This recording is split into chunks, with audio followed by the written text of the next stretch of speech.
करूंगा कि आप भी एक बार श्री सोनी साहब की स्वागत की इस मेला में एक बार जितेंद्र जी शास्त्री का उपरना उड़ाकर हम पगड़ी पहना का स्वागत करें। कमल सिंह जी राठौड़ जी आपका साथ है पगड़ी उड़ाने में।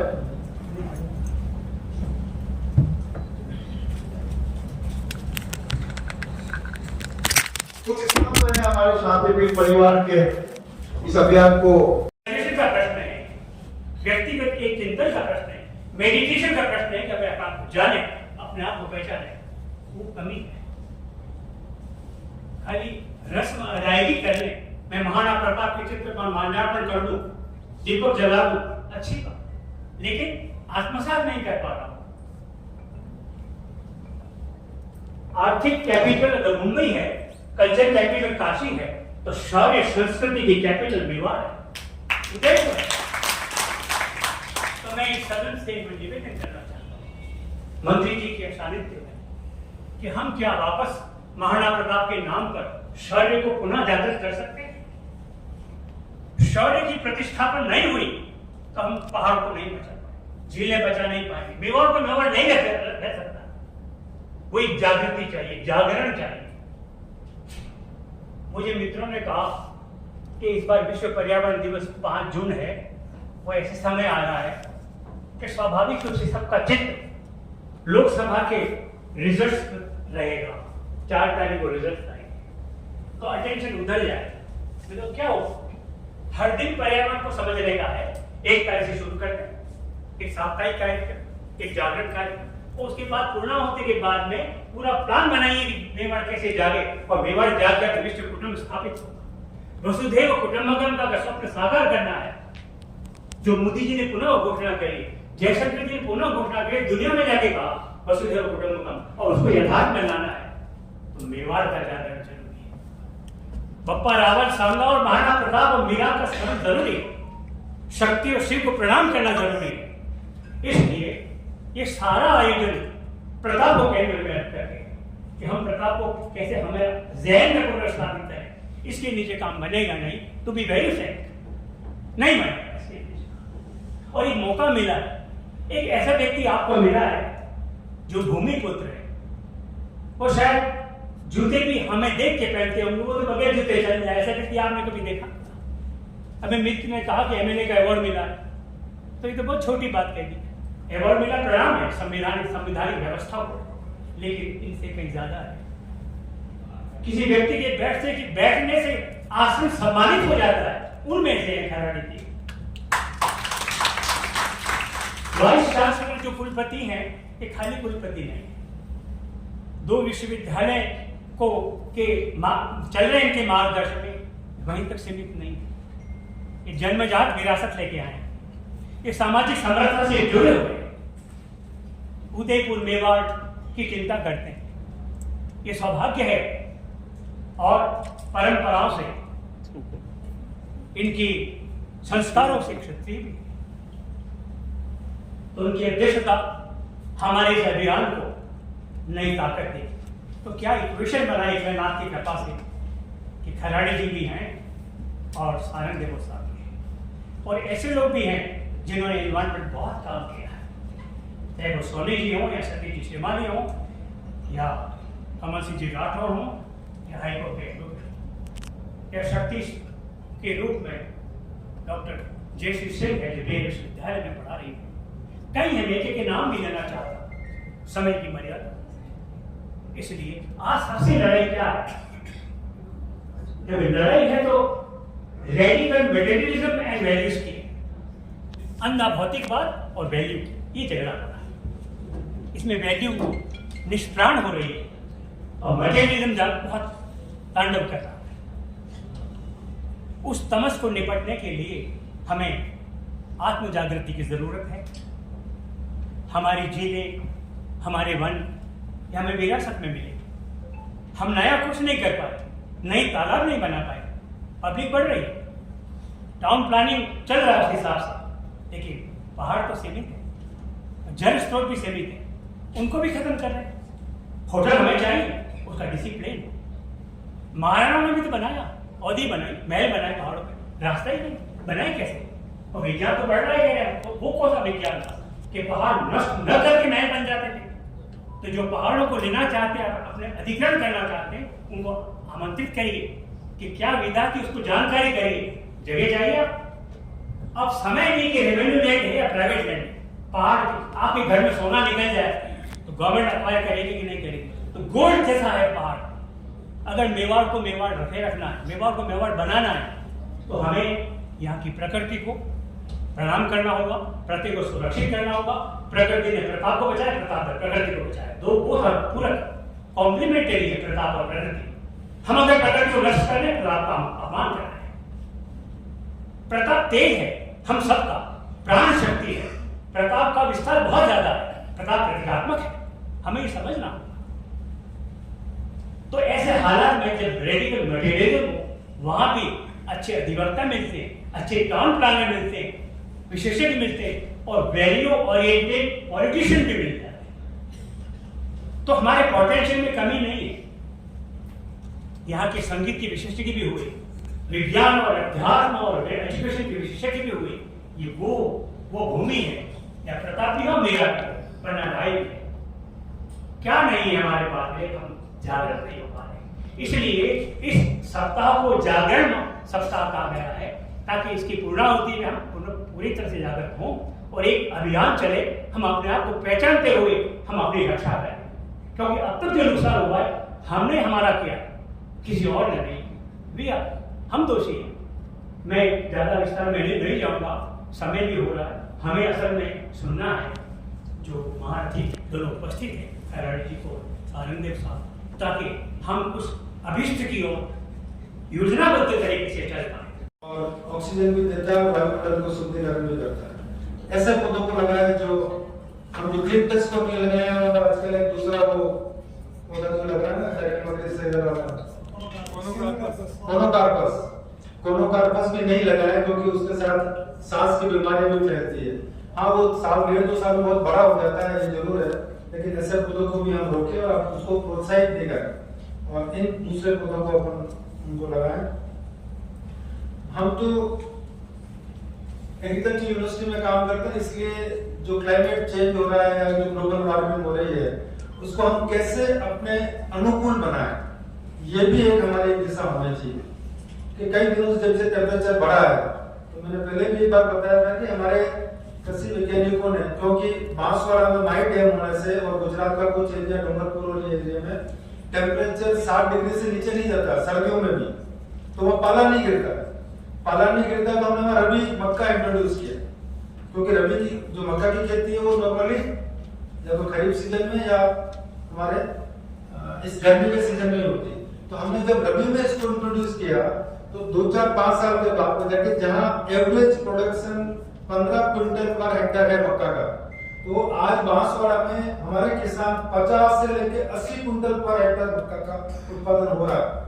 ये टेम्परेचर, हाई टेम्परेचर की वजह से हो रहा है। तो हम इसको कैसे अनुकूल बनाएं? अभी मक्का की फसल बरसात में रहते, अब उसकी सोयाबीन ने ले लिया, उसको रिप्लेस कर दिया। मक्का से ज्यादा पैसा सोयाबीन की फसल में आ रहा है, क्योंकि सोयाबीन 5,000 रुपए क्विंटल बिकता है, मक्का 2,000 रुपए क्विंटल बिकता है। तो और फसल भी ठीक करीब उपज भी उतनी हो जाती है। तो हम इसको कैसे अपने अनुकूल बनाएं? अभी पेड़ी की वैरायटी, चावल की वैरायटी जो हम बिना पानी के नहीं होती थी, सब पडलिंग करके और इसका नर्सरी करके तैयार, आज ऐसी वैरायटियां तैयार हो गई जो हम मक्का जो बाजरा की तरह इसको सीड का डिस्ट्रीब्यूट कर दें और 2-4 इरिगेशन दे और जो है चावल की खेती हो जाएगी, चावल पक जाता है। ऐसी अभी 8-10 वैरायटी तैयार हो चुकी है काफी एरिया में, चाहे वो नॉर्थ ईस्ट का एरिया है, बिहार का है, उड़ीसा का है, इसमें अभी इसकी खेती शुरू हो गई। तो हम इस कम पानी में भी कैसे खेती करें, जो क्लाइमेट चेंज को भी हम अपने कैसे अनुकूल बनाएं और पेड़ पौधों को कैसे बना के उसको आगे बढ़ाएं। क्योंकि मैं बार भी कहता हूँ कि जो हमारी इस अभी हम जो आदत हमारी भी खराब हो गई है किसानों को, क्योंकि पहले हमने हरित क्रांति के आड़ में हमने फर्टिलाइजर बेचे, पेस्टिसाइड्स दिए, वीडिसाइड्स दिए, उनको का इनका उपयोग करो। इसे हाँ, जो हमारा उत्पादन आजादी के टाइम 50 मिलियन टन था, वो आज हमारा 213-215 मिलियन टन के करीब हमारा प्रोडक्शन बढ़ गया फूड ग्रेन्स का। और जो हम 60 के दशक में अनाज विदेशों से मंगाते थे, वो हम आज आत्मनिर्भर हैं और हम कई देशों को वापस एक्सपोर्ट करते हैं अनाज। पल्सेस भी सीड, खाली ऑयल सीड की थोड़ी सी कमी है। दूध के क्षेत्र में, वेजिटेबल के क्षेत्र में, फलों के क्षेत्र में बहुत ही असाधारण वृद्धि हुई है और हमारा बहुत अच्छा उत्पादन बढ़ा है। तो ये सब चीजें भी हमें, क्लाइमेट चेंज का भी हमें ध्यान, जो हमारे कहीं 6 महीने में फसल होती थी वो आज 4 महीने में हो जाती है हाई टेम्परेचर की वजह से। तो कई उसका फायदा भी है कि नुकसान भी है, कि उसको हम कैसे अपने अनुकूल बनाएं, ये भी हमें ध्यान में रखना है। तो जो हमारे excessive use of fertiliser, pesticides, weedicides और इनकी वजह से हमारी भूमि खराब हो गई, हमारा जल खराब हो गया, ये सारे प्रदूषित हो गए और हवा प्रदूषित हो गई। तो इनको भी हमें ठीक करना है और उसके लिए हमें ऑर्गेनिक फार्मिंग की तरफ बढ़ना होगा। कम से कम कुछ एरिया में हम ऑर्गेनिक खेती करें, शुरू करें, ताकि हमें ऐसे नहीं मिले। और साथ साथ जो मैं कई बार कहता हूँ कि हम जब सब्जी खरीदने के लिए जाते हैं बाजार में, तो बहुत ही बिल्कुल साफ सुथरे चमकीले ऐसे सब्जी और फूलों को लेके आते हैं। तो हमें उसको ध्यान नहीं देना है, कहीं उसमें 1-2 कीड़े भी लग रहे हो ना, 2 किलो सब्जी में 2 काले फल भी मिल जाए, बैंगन मिल जाते हैं, भिंडी मिल जाते हैं, तो उसको आप चूज करो। क्योंकि उसमें पेस्टिसाइड डालने के बाद अगर वो नहीं मरा, कीड़ा नहीं मरा है, तो आपके लिए बहुत सुरक्षित है। ऐसी सब्जी और ऐसे फल को लाओ, उसमें तो उन 2 फल को निकाल दो, काट के निकाल दो, अच्छे निकाल दो, उसमें से बाकी फल तो अच्छे निकलेंगे और वो आपके स्वास्थ्य के लिए बहुत ही स्वास्थ्यप्रद लाभप्रद होंगे। तो ये कई बार चीजें हमारे अपने हैबिट्स भी चेंज करनी पड़ेगी। एकदम ग्रीन सब्जी, ग्रीन होनी चाहिए, कई लोग कलर ऐड कर देते हैं, एकदम एक भी कीड़ा खाने वाला ऐसा नहीं होनी चाहिए सब्जी। तो हम खाने पीने के लिए भी ऐसी चीजों को काम में लें तो निश्चित रूप से हमें इसका फायदा मिलेगा।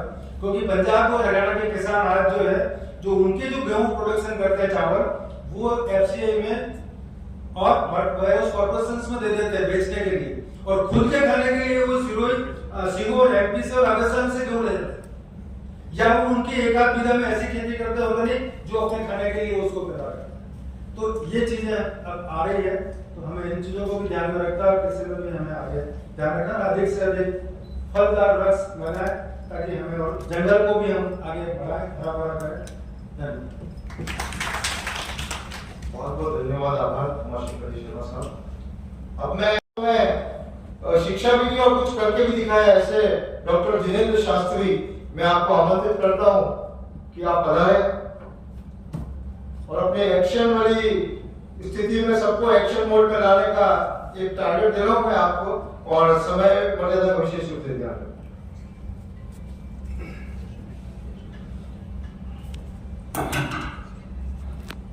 आप सभी को जय विवाह। हमारे बीच में इस बहुत ही शानदार और जानदार आयोजन में, जिनसे यूं कहूं कि मैं उनके व्यक्तित्व से बहुत प्रभावित हूं। जब इतिहास का भी लिखा जाएगा भाई साहब, तो निश्चित ही आपका नाम भी, जैसे लाल बहादुर जी शास्त्री को उनकी सादगी का नाम याद किया जाता है, आपको भी सादगी का नाम याद किया जाएगा। मैं आज इस मंच से घोषणा, आदरणीय बाबूलाल जी खारेडे साहब, अगर मुझे पता है अब आप मुझसे नाराज होंगे, लेकिन मैंने पहला ऐसा राजनीति का, मैं बहुत बुरा क्यों ऐसा साथ रहा हूं, मैंने बहुत सीखा है, लेकिन मैंने आपके जीवन से सीखा है। ऐसा व्यक्तित्व भी इस धरती पे हो सकता है जो चुनाव के लिए किसी से पैसे ही नहीं मांगे, अगर देखना हो आपके हाथ देखना। ये मैंने जब सुना तो मेरे रोंगटे खड़े हो गए। बहुत अधिक में बोलता हुआ, मैं बहुत सौभाग्यवान हूं कि मुझे आज आपके साथ मन साझा करने का अवसर प्राप्त हो। आदरणीय बाबूलाल जी खारेडे साहब जो जनजातीय क्षेत्र में और विशेषकर पर्यावरणविद हैं, बाल काल से ही प्रकृति का जिन्होंने अपना जीवन बना रखा है, ऐसे आदरणीय खारेडे साहब हमारे बड़े भ्राता, और एक व्यक्ति और कई व्यक्तित्व ऐसे आदरणीय ऐसे सामदेव साहब। शांतिपीठ का मैंने हमेशा नाम सुना, लेकिन शांतिपीठ पर्यावरण के लिए इस प्रकार की मुहिम चला सकता है और जीते जागते एक वृक्ष के रूप में सबको शांति का फल देने वाले आदरणीय अनंत गणेश जी त्रिवेदी साहब गुरुदेव हमारे बीच में पधारे। पूर्व कुलपति आदरणीय उमाशंकर जी व्यास, उमाशंकर जी शर्मा साहब, आदरणीय बड़े भ्राता जीपी जी सोनी साहब, आदरणीय श्रीमाली जी, बहुत सुंदर संचालन कर रहे, जो कुमावत होकर भी भरत है, ऐसे भाई भरत जी, सभी मेरे सामने बैठे हुए भाइयों बहनों, पर्यावरण मैं बहुत संक्षिप्त में बोलूंगा, चूंकि मैं शास्त्री हूं तो मेरा जमानत का व्यापार है। आदरणीय वीसी साहब को बताना चाहूंगा, पेड़ लगाने से ग्रह नक्षत्र भी सुधरते हैं। अगर किसी के पास बहुत कम पैसा हो, पोखराज खरीद नहीं सकता हो, नीलम नहीं खरीद सकता हो, पेड़ लगा दे रहा, निश्चित ही उसके घर में लक्ष्मी का वास हो। प्यारे भाइयों, मैं इस बात के लिए आपको कहना चाहूंगा कि 5 प्रकार के जीव होते हैं। पृथ्वी का एक, जल का एक, अग्नि का एक, वायु का एक और वनस्पति का एक। ये वनस्पति भी एक इंद्रिय जीव है शास्त्रों में। ये मैंने नहीं कहा, वैज्ञानिक डॉक्टर जगदीश चंद्र जी बसु ने कहा, जिन्होंने पानी की एक बूंद में, अनछनी बूंद, हम पानी छान कर क्यों पीते हैं? इसलिए पीते हैं कि उसकी एक अनछनी बूंद में 36,450 बैक्टीरिया होते हैं, इसलिए हम पानी छान कर पीते हैं। उन्होंने कहा पेड़ में जीवन है, पेड़ में जीव है। मेरे घर के पास में पेड़ लगाए, मुझे संगीत सुनने का शौक है, वो पेड़ बहुत बड़ा हो गया। तो मैंने वन के अधिकारी को पूछा, ये पेड़ सब एक साथ लगे, इतना क्यों बड़ा हो गया? उन्होंने कहा पेड़ों को संगीत से भी प्यार। ये देखिए प्रकृति कहां हमको सिखाती है। और मैं भी जब वक्तव्य चल रहा था तो मेरे ध्यान में एक विषय आया कि पेड़ को लगाना तो अहिंसा है, लेकिन पेड़ों को काटना हिंसा है। क्योंकि जितनी हिंसा रामायण के समय में नहीं हुई, उससे अधिक महाभारत में हुई। और अभी पूरे विश्व में आपको बताते हुए मुझे दुख हो रहा है, 15 अरब पेड़ प्रति वर्ष काट दिए जाते हैं, बदले में पूरे विश्व में 1 अरब लगते हैं। हम कहां? मैं बहुत साधुवाद देता हूं युवाओं की तरफ से। आदरणीय आनंद जी भाई साहब को आपने एक मिशन हाथ में लिया, और युवा भाइयों से कहना चाहता हूं कि ये पहली सभा होगी जिसमें युवाओं का जोश तो है, लेकिन युवाओं के अंदर जो होश नहीं है पेड़ों को लगाने का, वो मंच में बैठे हुए वरिष्ठ वक्ताओं से हमें लेना चाहिए। क्योंकि 1 जून से 8 जून तक हम अभियान तो बना देंगे, लेकिन क्या आपके घर के पास में कोई पेड़ लगा है? क्या आप किसी पार्क में पेड़ लगा रहे? क्या सिर्फ फोटो के लिए लगा रहे, या अखबार में देने के लिए लगा रहे? इस पर हमको चिंतन और मनन करना पड़ेगा। मेरी बहुत दिली इच्छा है, और उस बात को कहकर मैं मेरी बात को विराम दूंगा। आदरणीय मंत्री जी, सरकार आप है, सरकार आपकी है। मेरा आपसे आग्रह है, मुझे लगता है कि शायद जब मैं आपकी उम्र में आऊंगा या मेरे बाल बहुत सफेद होंगे, बुजुर्ग हो जाऊंगा, मेरी भावी पीढ़ी मुझे कोसेगी, मेरे बच्चे मुझे कोसेंगे। क्योंकि इस धरती पे, इस मेवाड़ पे, जिस मेवाड़ का नाम पहले शिवी भी था, मेवाड़ को पहले शिवी कहते थे, उदयपुर नाम शिवी था। हम आज उदय सिंह जी को नमन करते हैं, महाराणा प्रताप जी को नमन करते हैं, लेकिन हमारे बच्चे हमें घृणा करेंगे क्योंकि हम उनके लिए वोट नहीं कर पा रहे जो वीर शिरोमणि महाराणा प्रताप जी, उदय सिंह जी, सज्जन सिंह जी, फतेह सिंह जी बहुत जी कर गए, जो उदयपुर को एक सौगात दे पाए, उसकी हम रक्षा भी नहीं कर पा रहे। मैं सम्मानित मन से आग्रह करना चाहूंगा, आदरणीय मंत्री जी आपसे आग्रह करना चाहूंगा, आप पर्यावरण प्रेमी हैं, क्यों ना उदयपुर में 4 स्थान को चिन्हित करके गुलाबा जैसा एक केंद्र बनाया जाए, प्रयास किया जाए। मैं निश्चित ही कहता हूं ये काम आप जैसे व्यक्ति कर सकते हैं। उदयपुर के एक कोने में गुलाबा के 3 कोने खाली है, क्यों ना हम चिंतन करके शहर के 4 कोनों को टारगेट करें, और 4 कोनों में 4 गुलाबा जैसे हजारों लाखों पौधों को जब हम लगाएंगे तो निश्चित ही उदयपुर में टूरिस्ट बढ़ेगा। वो बात तो ठीक है, लेकिन उदयपुर की हवा, उदयपुर की वायु, उदयपुर का जीवन और ये मेवाड़ सुरक्षित रहेगा। और मुझे कहते हुए इस बात का गर्व है, एक फोटो वीर शिरोमणि महाराणा प्रताप जी की आती है, आपने प्रताप गौरव के देखा होगा, उसमें वे बैठे हुए हैं, लेकिन जो फोटो डिक्लेयर होती है उसमें एक पेड़ के नीचे बैठे हुए हैं। उनको भी पता था चित्रकारों को कि इस पेड़ की, प्रकृति की क्या कीमत है। आप सब इस बात के लिए आदरणीय आनंद जी के साथ इस बात के लिए जुड़े, अगर पेड़ है तो हम हैं, पेड़ नहीं है तो जीवन नहीं है। आप सब ने मुझे सुना, और मैं विशेषकर मंच का, शांतिपीठ का इस बात के लिए आभार व्यक्त करता हूं। मेरे से छोटे से व्यक्ति को आपने सम्मान दिया, प्यार दिया। आप जो भी हमें आदेश करेंगे, मैं मेरी पूरी टीम और प्रकृति प्रेमियों के साथ आपको साथ पाऊंगा। यही कहना चाहूंगा, ऐसा कोई मिशन बनाया जाए जो उदयपुर में लाखों पेड़ लगे और उसको सुरक्षा करने के लिए ऐसे कैसे हजारों टीम उनके साथ लगे। ये संभव है तो मेवाड़ में संभव है, क्योंकि मेवाड़ ऐसा राज्य रहा है जिसने कभी गुलामी स्वीकार नहीं की। आज उस समय भी जब अंग्रेज मीटिंग बुलाते थे तो महाराणा नहीं जाते थे, वो कुर्सी खाली रहती थी। हम उस मेवाड़ के पास ही, वो खून हमारे को मिला है। बहुत बहुत धन्यवाद। जय महाराणी, जय मेवाड़, जय सनातन, जय वृक्ष। बहुत बहुत धन्यवाद। और जैसा कि हमारे आदरणीय गणेश जी त्रिवेदी को एक शॉर्ट रेट की प्रतिपूर्ति की आवश्यकता थी, तो मैं चंद्रगुप्त से थोड़ा आगे आ जाओ, मैं आपको इशारा किया है जगह, इधर आ जाओ, इधर आपने देखा नहीं।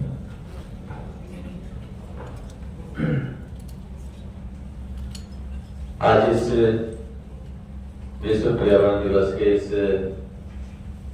बहुत महत्वपूर्ण इस कार्यक्रम में आज की अध्यक्षता कर रहे हैं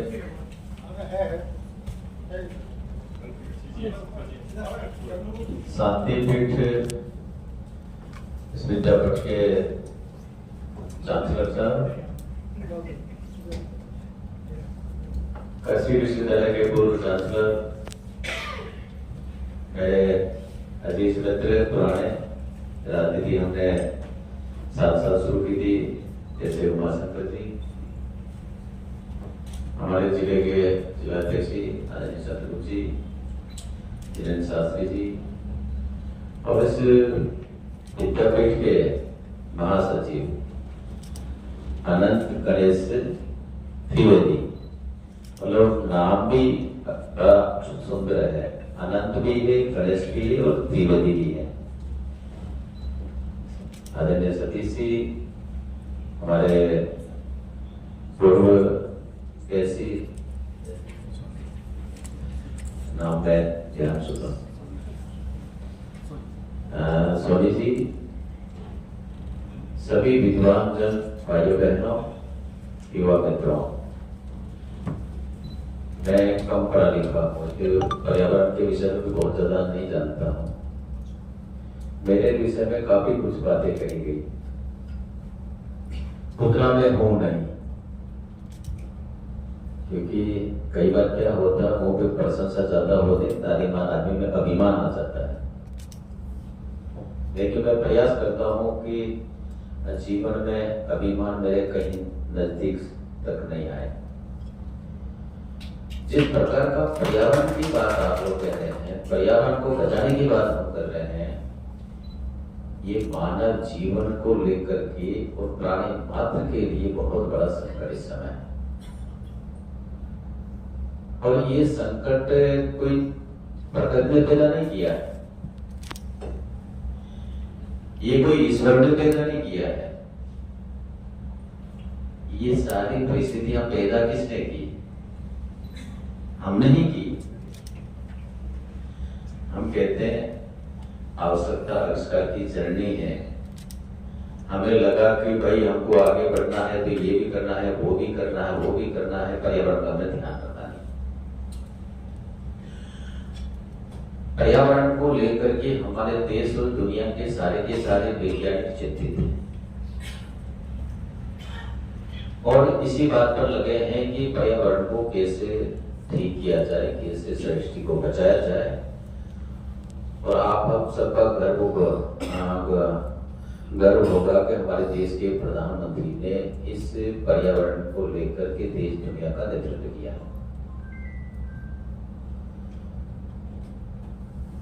आज जो दुनिया के मानचित्र पर दुनिया में हम देखेंगे तो एक व्यक्ति जितने पेड़ होने चाहिए एवरेज, वो हमारे देश में बहुत कम है। 28 पेड़ एवरेज हमारे यहाँ है, जबकि 100 से ऊपर रेशो होना चाहिए। अब आप अंदाज लगाएंगे कि पर्यावरण ठीक होगा कैसे, कल्पना कर सकते हैं। आजकल हमारे घर के आसपास में कई बार मैं कई ग्राम में जाता हूँ, देखता हूँ तो रेडीमेड फूल लगे रहते हैं, लगते वैसे ही हैं, अब सुंदरता के लिए लगाए हैं, लेकिन उससे हमें प्राप्त क्या होता है? कुछ नहीं होता। दिखते सुंदर हैं, लेकिन जो चीज हमें प्राप्त होनी चाहिए वो नहीं होती। बहुत चिंता का विषय। और पर्यावरण को लेकर के जिस मात्रा में जीव जंतु मददगार हैं, जितने हम,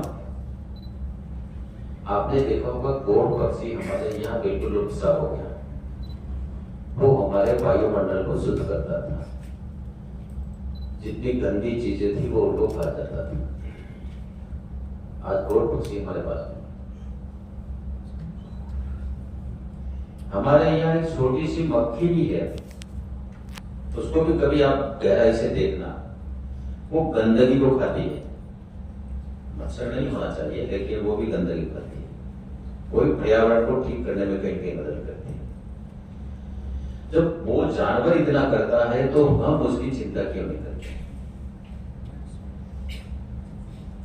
हमको बहुत ज्यादा करना चाहिए।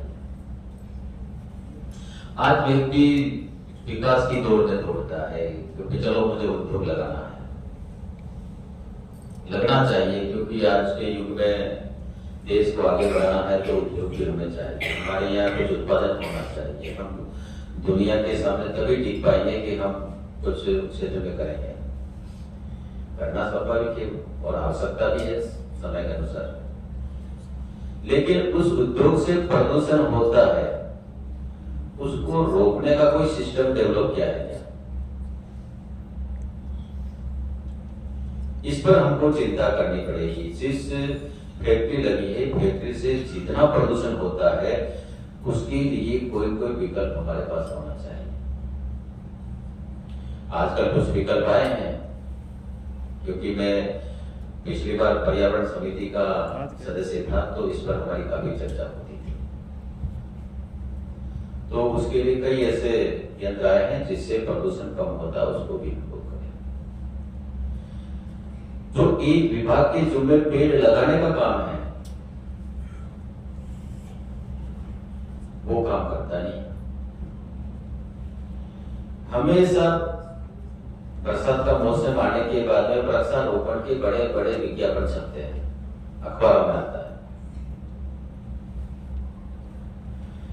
और हम देखते हैं कि इतने पेड़ लगा दिए। सरकार का करोड़ों रुपए व्यय होता है पेड़ पौधे लगाने के नाम से, और कितने वो पेड़ लगाए और कितने जीवित हैं उसकी किसी ने परवाह नहीं।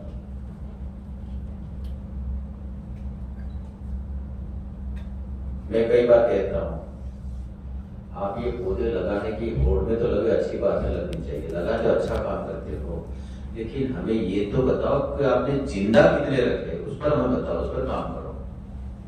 आप पूरी दुनिया लेके मत चलो, आप पर्टिकुलर इतना एरिया फिक्स करो कि इतना एरिया है जिसको हम डेवलप करेंगे, वहीं पर पेड़ लगाएंगे और उनको हम 5 साल तक देख रेख करके उनको ठीक प्रकार से उनको जिंदा रहना लायक करके उसको छोड़ेंगे, फिर दूसरा एरिया लेंगे तो हम कुछ कर पाएंगे। एक बार एक हाई मीटिंग में मैं था, मैंने उदाहरण दिया, मैं चारों से आता हूं, दूसरी रास्ते से आता हूं। ये उंदरी के पास में जो मगरा था पूरा टाकला था, आपने भी देखा कई लोगों ने, और आज देखते हैं तो पूरा का पूरा एक मगरा हरा भरा हमको दिखता है। वाकिया है। और ये पुराने लोग हैं, उनके जमाने का समय देखा होगा तो हमारे आसपास में घना जंगल होगा। आज सारी की सारी मगरियां डाटली हो गई। एक तो प्रदूषण के कारण भी हुई, दूसरा हम लोगों ने उसको सार संभाल नहीं की, और आज जिस प्रकार से वातावरण प्रदूषित होने के कारण मौसम में जो परिवर्तन आया है, ऐसा में बरसात होना, जितनी हम चाहते उतनी बरसात नहीं होना, अत्यधिक गर्मी पड़ना। अभी मैं मीटिंग में था, एक तो हमारे सारे लोग थे तो मुझे ध्यान में नहीं था, तो मैंने कह दिया 43 डिग्री तापमान हो गया, तो 43 नहीं 47 हो गया। अब 47 पे क्या मानव जीवन बचेगा क्या? आने वाली पीढ़ी क्या कहेगी हम लोगों को? अब कई बार आता है कोई सरकार की जिम्मेदारी सरकार करे, सरकार अपना काम करेगी, करना चाहिए, लेकिन मेरी भी करेगी तो मेरे आसपास में, मेरे घर के पास में खाली जगह है, क्या मैं पेड़ नहीं लगा सकता हूं क्या? और सरकार के भरोसे रह करके तो हम लोग प्रारंभी हो गए। जो करना तो सरकार करेगी, मेरा तो कुछ भी नहीं लेना देना है। अरे जापान का भी उदाहरण आया था। जापान हमारे से बाज आजाद हुआ था और दुनिया का ताकतवर देश के रूप में खड़ा है। जब सुनामी आई थी, ये जो परीक्षण हुआ था परमाणु का, तो वहां पर अंधे पैदा होते हैं, लूले पैदा होते हैं, लंगड़े पैदा होते हैं, बहरे होते हैं, किसी की नाक नहीं, किसी की कान नहीं, वैसे पैदा हो तो दंश झेलेगा। लेकिन सुनामी आने के बाद में आपने सबने देखा होगा, दुनिया ने कहा कि जापान दुनिया के नक्शे से खत्म हो जाएगा, लेकिन वो लोग देश के लिए जीते हैं, देश की चिंता पहले करते हैं। इसके कारण से आज भी जापान है। जापान में कभी हड़ताल भी होती है तो कर्मचारी काली पट्टी बांध करके 1 घंटा ज्यादा काम करता है। यह क्या स्थिति है आप और हम सब जानते हैं। ये प्रदूषण केवल वायुमंडल का प्रदूषण नहीं, हर प्रकार का प्रदूषण होता है देश के बाहर। अभी हमारे कहा कि वसुधैव कुटुंबकम,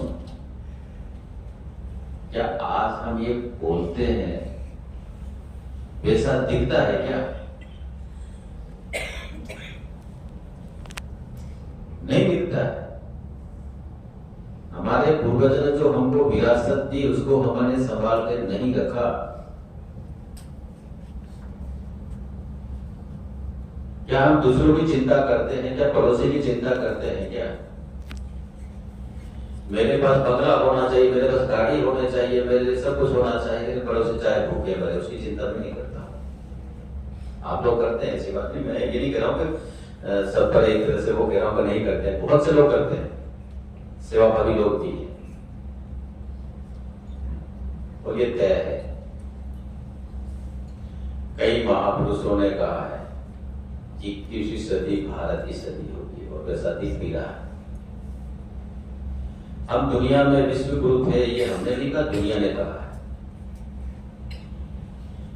हमारे यहाँ घरों में ताले नहीं लगते थे, रामराज्य में।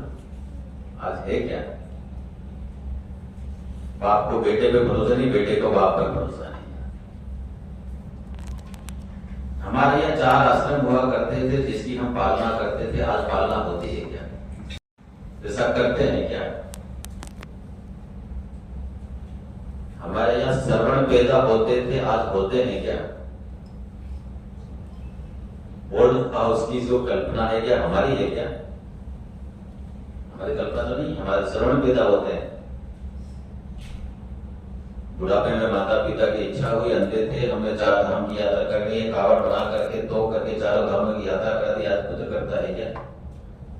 आजकल तो अखबार में ये आता है और टीवी पे यूं ले जाता है कि बहू ने सास को पीटा, घर से निकाल दी। आप बहू हैं, आप तकलीफ मत करना कोई।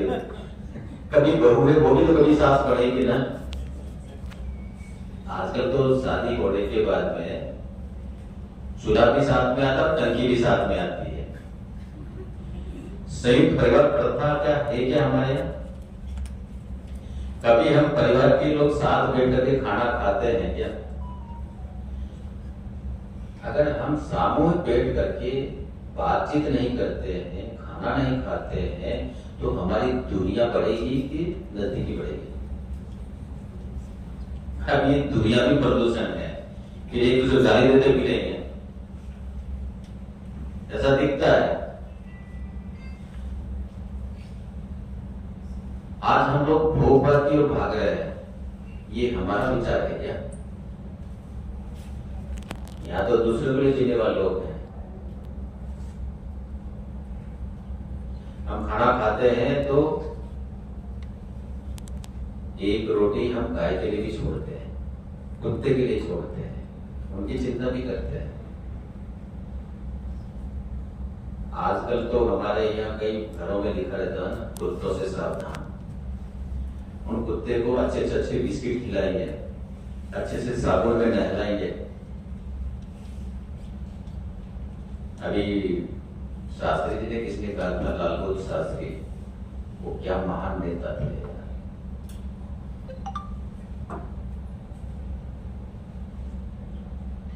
जिस समय देश पर संकट आया, अमेरिका की दादागिरी थी, वो लाल ज्वार बेचता था, मन चाहे अपने दबाव बनाता था, तो लाल बहादुर शास्त्री के मन में कल्पना आई। वैसे नेता नहीं, नेता के अनुसरण करने वाले लोग हैं, लेकिन वैसे नेता नहीं है। वो नेता अपने जीवन से कुछ वो करते थे, उनका आचरण था। उन्होंने कहा पहले तो अपने घर पे प्रयोग किया कि घर के लोग भूखे रह सकते हैं क्या, सबको का एक दिन खाना नहीं खाओगे, नहीं कहा। हाँ, हम सब रह सकते हैं तो देश भी रह सकता है। और फिर देश के सामने वो जाकर के देश को संबोधन करते हैं, देशवासियों, मेरी आपसे प्रार्थना है, देश पर संकट है, अमेरिका हमको अनाज भेजता, उसके बदले बजी जाए जैसे अपनी बातें रोकता है, मुझे इसे मंजूर नहीं है। एक दिन का वक्त है। और आपको याद होगा, छोटा क्या, बड़ा क्या, बूढ़ा क्या, सबने एक दिन का व्रत किया था। एक दिन के व्रत से हमारे देश में अनाज की कमी दूर हुई। एक बार चाइना युद्ध के बाद में स्थिति हुई थी, फिर उन्होंने कहा देशवासियों संकट है, सरकार का खजाना खाली है, आप मदद करिए। हमारी अच्छी अच्छी गृहिणियों ने मंगलसूत्र कर अपने सरकार के खजाने में दान किया, वो बाहर दिया। हम भाई, आज हम कहते हैं मुझे पैसा चाहिए, पैसा चाहिए, मुझे कुछ भी करना पड़े, चाहे मैं भ्रष्टाचार की लाइन में छूट जाऊं, लेकिन मुझे ही करना है। अगर थोड़ी बहुत हम चिंता करेंगे, और सरकार के भरोसे बहुत ज्यादा रहना नहीं चाहिए। सरकार के जुम्मे दो काम रहने चाहिए, हमारी सीमा की सुरक्षा, आंतरिक सुरक्षा, बाकी तो हमको ही संभालना चाहिए। कई देशों में व्यवस्था है, तभी देश आगे बढ़ेगा, तभी देश आत्मनिर्भर बनेगा, तभी व्यक्ति आत्मनिर्भर बनेगा। अगर किसी को खत्म करना है ना, तो उसको फोकट में देना शुरू कर दीजिए। एक बार दीजिए, दो बार दीजिए, तीन बार दीजिए, और फिर उसके फोकट कर लेने की आदत बने, उसे बंद कर दीजिए। क्या होगा? बस इतना ही करना है ना, तो सरकार अपना काम करेगी, करती है और करना चाहिए, लोकतंत्र में जीने। लेकिन मेरी क्या जिम्मेदारी है देश के प्रति, समाज के प्रति?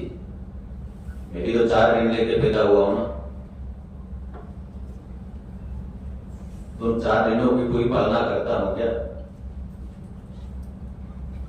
तो समाज के प्रति भी मेरा ऋण है, समाज से मैंने प्राप्त किया, उतना मैं कर्जा उतारा। निश्चित रूप से आप सब करेंगे। समय मैंने ज्यादा ले लिया, कुछ बातें शायद मैंने लिखी थी तो लगभग आई गई है, तो ज्यादा कुछ नहीं, लेकिन बहुत ज्यादा नहीं कह कर दिया। आज गणेश जी ने मुझे यहाँ आने का अवसर दिया, क्योंकि एक बात मुझे कही कि हमारा सौभाग्य है कि इनके हाथों से ये हो जाए। शायद आपकी प्यार था जो मुझे यहाँ लेके आया, क्योंकि मेरे को जयपुर जाना था, और आपकी अंतरात्मा साथ हम सबकी जुड़ी हुई होगी। मेरे भी आने की इच्छा, मैंने उमा संगत जी को बार-बार कहा, उमा संगत जी मेरे को जयपुर मीटिंग है, जयपुर जाना है। फिर हमारी लंबी डिस्कस हुई, तो मैंने कहा देखो, अगर मुझे फ्लाइट मिलेगी तो मैं फ्लाइट से जाऊंगा 12 बजे के बाद, और नहीं होगी तो बाई रोड जाना है, 7 बजे मीटिंग है, मैं नहीं आ पाऊंगा। कल शाम को मैं किसी कार्यक्रम में था और मेरे पीए ने मुझे कहा कि सब कल की मीटिंग तो कैंसिल हो। मैंने कहा धन्यवाद। मैंने कहा यार उनको फोन करके बता दो, उस कार्यक्रम में अपने जाएंगे। इसलिए आप सबके दर्शन हुए, आप बहुत अच्छा करेंगे, और हम कम से कम समाज के लिए जीना सीखें, देश के लिए जीना सीखें। और जिस प्रकार का देश में वातावरण बना है, ये तो ठीक है, देश के प्रधानमंत्री मोदी जी के कारण आज बहुत कुछ ठीक हुआ है, लेकिन बहुत कुछ ठीक हुआ है तो कुछ लोगों के पेट में मरोड़े चल रही है। वो स्वाभाविक है, ये लोकतंत्र है, राजनीति है। राजनीति में आदमी लब्धियां मारता है, फाउल खेल करके भी वहां पहुंचूं, मैं अच्छा करूं नहीं करूं, जिंदगी भर देश की सेवा में लगे रहे तब तक कुछ किया नहीं, लेकिन अब बहुत अच्छा करेंगे। और हमको भी मानव स्वभाव है, ये ठीक नहीं है वो अच्छा कर देगा, फिर वो आएगा तो ये ठीक नहीं है वो अच्छा कर देगा। और कई लोगों को तो एक आदत सी बड़ी होती है, तो वैसा बोलते हैं लेकिन करते नहीं। लेकिन देश का प्रधानमंत्री जो कहता है वह करता है, बोलता है वह करता है, ये उसमें ताकत है जिसके कारण से आज दुनिया भारतीय तरफ देख रही है भाइयों बहनों। और ये तय है कि अभी कहा ना 100 टन सोना आ रहा है, अभी तो हमारा कोहिनूर भी हमको लाना है भाइयों बहनों, हमारा कोहिनूर पूरी दुनिया की कीमत कर दो, उससे भी ज्यादा उसकी कीमत है, जो कोई हमारे इंग्लैंड होता है उसको भी हमको लेके आना, ये भी हम करेंगे। ये करने के लिए हम बेटे देश को दुनिया का श्रेष्ठ राष्ट्र बनाएंगे, ताकतवर राष्ट्र बनाएंगे, और ताकतवर आप लोगों के बलबूते बनाएंगे। मोदी जी अकेले कुछ नहीं कर सकते। 140 करोड़ जनता अगर एक कदम बढ़ेगी तो 140 करोड़ आगे बढ़ जाएंगे भाइयों। लेकिन कई लोग तो उल्टे चलते हैं, कई लोग सीधे चलते हैं, कई आड़े चलते हैं, दाएं बाएं चलते हैं। लेकिन देश को आजाद कराना था तो लड़ाई बहुत सीमित लोगों ने लड़ी, सबने लड़ी थी, और उनके कारण से आज हम यहाँ पर हैं, ऐसे हैं। मराठा और अंग्रेजों का युद्ध चल रहा था, तो मगनियों पे लोग चढ़ करके ताली, इधर उधर तालियां पीटते थे, उधर उधर तालियां पीटते थे। अब युद्ध किसी को ये पता नहीं था, तो तालियां बजाने लोग तो होंगे, लेकिन लड़ने वाले तो हीरे ही होंगे, बिरले ही होंगे। लड़ेंगे तो आप सब बिरले हैं, आप कोहिनूर हैं, आप लड़िए और लड़ करके देश और समाज को आगे बढ़ाएं। और पर्यावरण को तो हम तय करें। मैंने अभी मेरे खड्डे कूदना शुरू कर दिए, मैं भी पेड़ लगाऊंगा, ऐसे मंत्री के नाते में करूंगा। तो मैंने शुरुआत की, मैं पहले भी कोई लगा था लेकिन जिंदे रह नहीं पाता। अब मैंने विभाग को कहा मैं पेड़ लगाऊं, उतने सारे जिंदे रहने चाहिए। और इसके साथ एक और खूबसूरती है, आप फलदार वृक्ष लगाओ ना, आंवला लगाओ, आम लगाओ, उससे आपको फल भी मिलेगा, किसी की गरीबी मिटेगी। और आपने पीपल का कहा, हमने 2 बातें कही तो मेरी बात खत्म करूंगा, लंबा नहीं करूंगा। पीपल की बात कही, हम साइंटिस्ट हैं, हमारे पूर्वजों ने ये पीपल की पूजा करना ऐसे ही बताया क्या? 2400 घंटों ऑक्सीजन देता है, जिसका हम उसकी पूजा करते हैं। तुलसी की पूजा हम इसीलिए करते हैं, कैसे ही करते हैं क्या? उसके वैज्ञानिक गुण है। अगर तुलसी के पत्ते हमेशा नित्य 2-3 पत्ते निकलते हैं, चबा के नहीं खाना, उसमें पारा होता है, उससे दांत खराब होता है, आप सब जानते हो। लेकिन मैंने कहा इसलिए कोई खाना शुरू कर देगा तो दांत बिगड़ देगा, उसको निगलना, कभी आपको बुखार नहीं आएगा।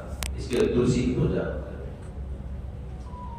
और इस पेड़ों को बचाने के लिए, खेती के पेड़ के लिए क्या आंदोलन हुए थे, वो भी हमारे बीच में है। और झारखंड के कहा चिपको आंदोलन चला था, महिलाएं काटने वाले तो काटेंगे, उसका तो धंधा है, वो तो धंधा करेगा, लेकिन जाकर के चिपक जाते थे, पेड़ को पकड़ कर जाते हैं, हमको काटो, उसके बाद सुचिता होता है। राजनीति की सुचिता नहीं, लेकिन मन की जो सुचिता है, जो कुछ कहना, दिल से कहना, सही कहना, गौतम विपक्ष में कितना जरूरी है, वो सब बातें आपने बताई।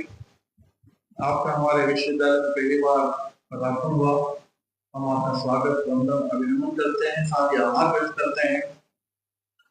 मुझे भी आपको आमंत्रित करना था, लेकिन मैं आवश्यक से बाहर था, और त्रिवेदी साहब ने कहा था कि आप बिल्कुल निश्चिंत रहे, बिल्कुल वो पधारेंगे, और सहजता से हमारा आमंत्रण स्वीकार किया। डॉक्टर कुमार शंकर जी हमारे पूर्व कुलपति, और जिससे आप हमेशा फसलों के आप जो बात बताई वो बहुत ही हमें देखनी चाहिए, लोग दृष्टि करते हैं, नहीं करते, सीखनी चाहिए। हमारे आदरणीय त्रिवेदी साहब बहुत ही अच्छा शांति पीठ, जब हम नाम सुनते हैं हमें लगता है कि टेबल का शांति पीठ याद आता है, और एक अलग अनुभूति होती है। और जीवन में हम कितने कुछ करें, पूरा एक खेल है, पूरा वो अनुभूति का है। कौन कहाँ व्यक्ति कितनी आपको क्लिक कर दे। अभी हमारे मंत्री महोदय ने हर जगह आप हम सभी को क्लिक करवाया, बिल्कुल हम अनुभूति हुई। बातें बहुत से सामान्य थी लेकिन बहुत ही गहन थी। और आपने ठीक बताया कि साहब ने कि आत्मचिंतन करना होगा तभी हम आत्मा के हम जागृत कर सकते हैं। आप बहुत ही अद्भुत, हर क्षेत्र में बहुत ही अच्छे लोगों को आपने जोड़ रखा है। और मंत्री महोदय को ये बताना चाहूंगा कि इसमें उदयपुर के तीनों चारों विश्वविद्यालय इसमें शरीक हैं। बातों बातों में बात निकली और बहुत ही शॉर्ट टाइम में एक प्रोग्राम बन गया है। और पर्यावरण बहुत ही जरूरी है, इसमें हमें किस तरह से जागरूकता प्रदान करनी है। डॉक्टर जिनेंद्र शास्त्री जी बहुत ही युवा और बड़े जोशीले की बात कहते हैं। सतीश जी शर्मा साहब का अपना अनुभव है। आपने बंजर भूमि की बात कही, जिनकी सोनी साहब सिंचाई का बहुत अपना अनुभव है। और हमारे चंद्रगुप्त सिंह चौहान साहब का आपकी सादगी और आपका जो आप काम कर रहे हैं वो सब पता नहीं होगा। एक बहुत ही अद्भुत काम अपना एक एनजीओ के माध्यम से सोनीदा एनजीओ के नाम से कर रहे हैं और हमेशा उसमें लगे रहते हैं। और सबसे बड़ी बात यह है कि आपने उसमें काम करने के लिए समय से पहले बीआरएस ले लिया, क्योंकि आपको लगता है कि मैं शायद उधर बैंक में भी पूरा अगर जस्टिफाई नहीं करूँ तो मुझे छोड़ना चाहिए। और मैंने यदि कोई अभियान चलाया है, कोई उद्देश्य लेकर कोई एनजीओ बनाए हैं, तो वहाँ जो गरीब और अनाथल है, जिनके माता पिता नहीं होते हैं, और मुझे वो कि वहाँ अनेक बार जाने का सौभाग्य मिला। तो आपका बहुत वंदन अभिनंदन। हमारे यहाँ पे सभी जो विशिष्ट जन है उनका भी स्वागत अभिनंदन करता हूँ। हमारे विश्वविद्यालय के registrar, deputy registrar, assistant registrar, control examination, dean PG, director, principal, HOD सभी का स्वागत वंदन अभिनंदन। हम प्रोग्राम बहुत ही शॉर्ट नोटिस का आपको बुलाते हैं और आप बड़ी सादगी के साथ यहाँ उपस्थित होते हैं, लेकिन इसके पीछे बहुत ये रहता है कि हम हमारा विश्वविद्यालय हर क्षेत्र में आगे रहे। देखिए, आप सभी वक्ताओं ने अपनी अपनी बात कही और मुझे लगता है कि 2-4 मिनट में अपनी बात जरूर कहूँगा। और मैं थोड़ा सा, क्योंकि जागरूकता कैसे होनी चाहिए, क्या कुछ प्रॉब्लम किस तरह से हम फेस कर रहे हैं, वो सब चीजें अपनी जगह नहीं है। लेकिन मेरा ऐसा मानना है कि जो मानवीय गतिविधियां हो रही हैं और उनके प्रभाव से जो हमारी पृथ्वी को हम हरित पृथ्वी या स्वच्छ पृथ्वी करना चाहते हैं, या कह सकते हैं कि हम इस प्रकृति को कैसे संरक्षित रखें, तो मुझे लगता है कहीं कि हमें जो हमारा वैदिक दृष्टिकोण है उसमें जाना होगा। और आप देखिए कि मंत्री महोदय सभी वक्ताओं में जो हमारे भारतीय ज्ञान परंपरा है, जो 8 वाक्य है कि भाई किस तरह से, देखिए आप, जब तक हमारी आने वाली पीढ़ी को हम ये नहीं बताएंगे कि वास्तव में हमारी उत्पत्ति कैसी हुई और ये पर्यावरण का कंसेप्ट कैसे आया। आप देखिए कि सबसे पहले मानते हैं कि व्यक्ति, उसके बाद समष्टि की बात करते हैं तो लोक उसमें आता है, सृष्टि जगत उसमें आता है, और उसके बाद परमेष्टि आता है। तो इस जगत में, इस सृष्टि या जो भी माने हम, सृष्टि में 2 बातें महत्वपूर्ण हैं, एक है आत्मा, एक है परमात्मा। तो ये आत्मा और परमात्मा के बीच का जो चक्र है, उस चक्र में हम क्या क्या हमें करना चाहिए, उसमें भौतिकता में क्या क्या हम गड़बड़ कर रहे हैं, तो उससे पहले हम जिन तत्वों से बने हैं उसको हमें फोकस करना पड़ेगा। और हम सभी जानते हैं कि जब ईश्वर एक था तो ईश्वर ने कल्पना करी, संकल्पना करी एक से अनेक होने की, अंधकार से प्रकाश लाने की। और जब एक से अनेक हुए तो सबसे पहले आवश्यकता हुई कि आकाश की उत्पत्ति हुई, और आकाश के बाद आकाश से वायु हुई और वायु से तेज अग्नि उत्पन्न हुई और फिर जल आया और फिर हमारा पृथ्वी आई। और पृथ्वी आने के बाद ये लगा कि जब तक हम औषधियों और वनस्पतियों का भी देखेंगे तो आगे नहीं बढ़ पाएंगे, और फिर उसके बाद अन्न और फिर पुरुष उत्पन्न होगा। मैं सब बात इसलिए बता रहा हूं कि कहीं न कहीं हमें हमारी जो इस सृष्टि को बनाने में और बिगड़ने में, क्योंकि ऐसा माना जाता है कि सृष्टि कई बार बनी और कहीं बिगड़ी है, जिसको हम अपना अथाह ध्यान ही लगा सकते हैं। अभी शास्त्री जी ने बताया था कि एक पेड़ की क्या वैल्यू है, मैं उसी बात को थोड़ा सा, वो सभी बातें आपने सुन रखी है, लेकिन मत्स्य पुराण में कितनी अच्छी बात कही गई है कि यदि हम पेड़ों की वैल्यू समझते हैं या पेड़ लगाने से जो फल मिलता है उसकी बहुत अच्छी सुंदर व्याख्या की है। और वो ये बताई गई है कि यदि हम 10 कुएं खोदते हैं तो उसका जो फल मिलता है वो एक बावड़ी से मिलता है, और 10 बावड़ी का जो फल मिलता है वो एक तालाब का, जलाशय का मिलता है, और 10 जलाशय का जो मिलता है आपका फल वो 10 सूर्यों के पुत्र से मिलता है, और 10 सूर्यों के पुत्रों से जो फल मिलता है वो एक पेड़ से मिलता है। तो ये हमारी जो विचारधारा है, ये हमारे जो स्लोगन नहीं है, ये हमारे ग्रंथों में है, वो टेस्टेड है। और अगर कोई करना चाहे तो पूरी यहाँ से 10 कुएं से लगाकर पूरी करे, आप देखोगे कि आपको कितना पुण्य मिलेगा आपको इसी जन्म में। तो ये हमारी जो हम सभी ने कही थी कि पहले चाहे कोई भी शासक हो, जो शासन करता है वो शासक राजा कहलाता है। देखिए पहले राजाओं में हम हमारे उदयपुर की बात करें, हमारे जो वाटर हार्वेस्टिंग की बात देखिए, किस तरह से पानी को पूरा रोक रखा है। तो पहले होता क्या था, पहले शहर बसाने से पहले वहां की पूरी एक सर्वे होता था कि वहां की आबोहवा कैसी है, वो पानी के स्रोत कैसे हैं, वहां का हवा का रुख कैसा है। अब देखिए कि बहुत सी बार हम ऐसी जगह बसते हैं हवा आती नहीं है, ये सभी चीजें उसमें देखी जाती थी। और आज क्या है कि जैसे मंत्री महोदय ने भी पूरा एक अपने आप में बड़ी दुख प्रकट किया, और आज हम जिस तरह से कॉलोनी को काट रहे हैं, आप देखिए कि अभी आप यहीं से बाहर निकले, देवाली से बाहर निकले आप, तो लेफ्ट राइट दोनों में जो एग्रीकल्चर लैंड है, डॉक्टर देवेंद्र सिंह जी इस पे वो कर रहे थे, तो कानून देखिए एग्रीकल्चर जहाँ हमारे आज करीब आप देखिए 8 अरब के आसपास पॉपुलेशन है, और ऐसा अंदाजा नहीं कि 2050 तक ये 10 हो जाएगा। हमारे जो रिसोर्सेज हैं वो केवल 2 अरब के लिए हैं। अब उसके लिए हम सब क्या कर रहे हैं, मल्टीप्लाई कर रहे हैं। अब अन्न को किस तरह से हम उपयोग कर रहे हैं वो आप सब देख रहे हैं, आज क्या स्थिति हो गई है। आज जो भी बीमारियां हो रही हैं वो उसका एक ही कारण है कि 1953 में जो आपका जेनेटिक का जो प्रॉब्लम, जो इन्वेंशन हुआ, और वहां से जो आपकी उपजाऊ है उसको 2 गुना 4 गुना 8 गुना और अच्छे बीज लाके उसको करना रहा।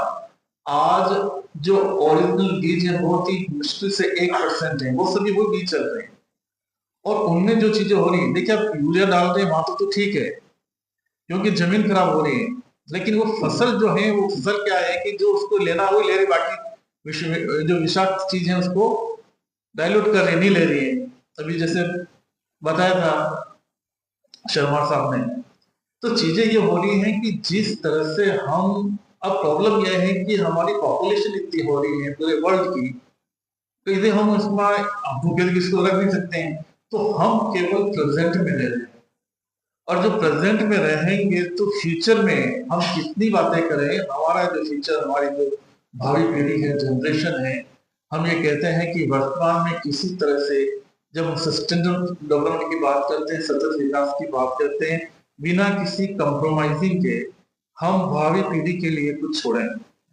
अब इसमें मुझे थोड़ा सा लगा कॉम्प्रोमाइज करना ही नहीं, मतलब हमें हमारी चीजें लेनी है, तो इसमें करके त्याग की बात होनी चाहिए। लेकिन इसकी डेफिनेशन देखें आप, तो इसमें है कि वर्तमान में बिना किसी कॉम्प्रोमाइज के फ्यूचर के लिए हमको छोड़े।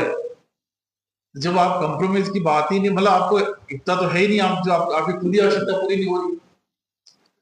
तात्पर्य है कि अब बहुत सी बार अभी बीच में कोई आए थे, उन्होंने बहुत अच्छी बात कही कि साहब आप बहुत सी बार कपड़े पहन के निकले हो आप घर से, 1 घंटे बाद वापस घर चले गए, वो क्या साहब आपकी ड्रेस आपको 3 दिन 4 दिन पहननी चाहिए और प्रेस कैसे करते हो आप? हम एक एक चीज का यूज कर रहे हैं, हम इलेक्ट्रिसिटी यूज कर रहे हैं, हम जो भी यूज कर रहे हैं उसका परिणाम हमारे बहुत है।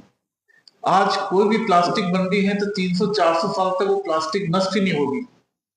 सच है कि जो हमारे ऊपर से जो प्रकाश आ रहा है, सूर्य की किरणें आ रही हैं, उसका पूरा सब एक कॉम्बिनेशन है, तो कहाँ कैसे वो ऑब्जर्व होगी। जैसे 20% समुद्र ऑब्जर्व कर रहा है, लेकिन 20% से 5% तो क्या है कि वो ऐसे टापू बन के प्लास्टिक है, तो वो क्या है कि वो समुद्र उसको ऑब्जर्व ही नहीं कर पा रहा है, और किरणें वापस आ रही जा रही वापस आ रही जा रही है, और ये हमारा ग्लोबल वार्मिंग हो रहा है। तो तात्पर्य है कि हम बहुत ही एक, जैसे बताया था साहब की आगे कुआं पीछे बावड़ी, हम बहुत जगह फंस गए हैं। और ये फंसावट तभी निकल सकती है कि जब हम हमारे अपने आप में कुछ त्याग की भावना रखें। और ये त्याग की भावना ऐसे नहीं आएगी, ये भावना ऐसी आएगी जैसे कोविड-19 पेंडेमिक में हम सभी घरों में घुस गए थे, वैसा होगा तब हम अपना भी सीख लेंगे, और वो जो दृश्य होगा बहुत ही भयावह होगा। तो इन सभी चीजों को ध्यान में रखते हुए हम सभी 3-4 विश्वविद्यालय, बहुत से संगठन, शांतिपीठ और सब मिलकर एक ऐसा वातावरण बनाने की तैयारी कर रहे हैं जिससे हम सब, हो सकता है कि हम 100% उसके परिणाम ना आए, लेकिन उसके 5%, 10% भी परिणाम आते हैं तो मेरे ख्याल में बहुत सुखद है।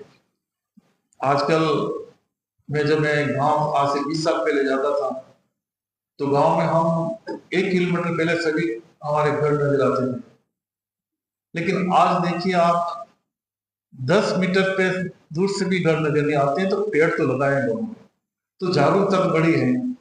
और मेरे ख्याल से कहीं कि ये एलपीजी गैस का भी कमाल है कि गाँव तक पहुंच गई है।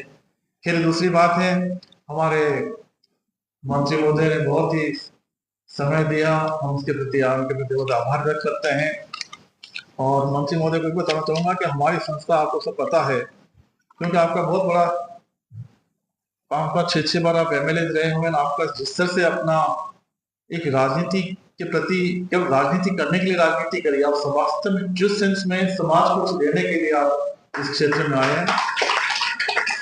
तो हमारा जाडोल और हमारे, देखिए आप आज की डेट में पिछले 10 साल से या 20-15 साल मान लो आप, अब क्या मिनिस्ट्री ऑफ एजुकेशन और यूजीसी से डायरेक्शन आया है कि आपको एक गांव गोद लेना है।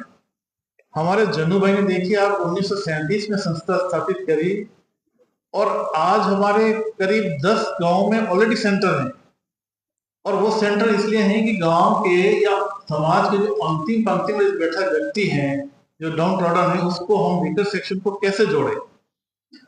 तो हमारे 5 सेंटर तो हमारे टीएसपी और ऐसे एरिया में हैं। तो मैं मंत्री महोदय का ध्यान आकर्षित करना चाहूंगा कि हम करीब 70-80 साल से अपने खुद के प्रयास से संस्था उन सेंटर को चला रहे हैं, क्योंकि उन सेंटर में हमारी फाउंडर जन्नू भाई की आत्मा है। लेकिन वो जरूरत पड़ती है कि थोड़ा अगर हमें, क्योंकि आप हमारे घर के मंत्री हैं, तो थोड़ा सा उसमें कुछ आप करेंगे तो हम कुछ कर पाएंगे। आपकी सादगी का और जिस तरह से जो कार्य प्रणाली का मैं एग्जाम्पल देना चाहूंगा, अभी आपके मंत्री के रूप में ग्रहण करने के बाद एक बार फोन आया किसी काम से, आप देखिए कितनी, एक बाकी मंत्री जी को फोन कैसे आता है कहना नहीं चाहिए। आपने कहा कि ये काम आपको देखें, लेकिन पहले आप अपने सिस्टम में देखें, उस सिस्टम में आता है तो करना है, बाकी ऐसी कोई बात नहीं। तो ये आपकी सादगी का बहुत बड़ा एक एग्जाम्पल है। और किस तरह से किसी को मतलब ऐसा नहीं है कि साहब ये फोन कर दिया तो काम होने चाहिए, लेकिन इसका मतलब है कि आप सिस्टम को समझते हैं, आप एजुकेशन को समझते हैं कि एजुकेशन इंस्टीट्यूट में हो सकता है वो काम नहीं हो, तो किसी को इतना भी प्रेशर नहीं करना। हालांकि काम बहुत ही वाजिब था, लेकिन इसके बावजूद आपने जो शब्दों का दे दिया, तो ये व्यक्ति को महान बनाते हैं। आप सभी का बहुत बहुत आभार। Thank you. जय हिंद, जय भारत।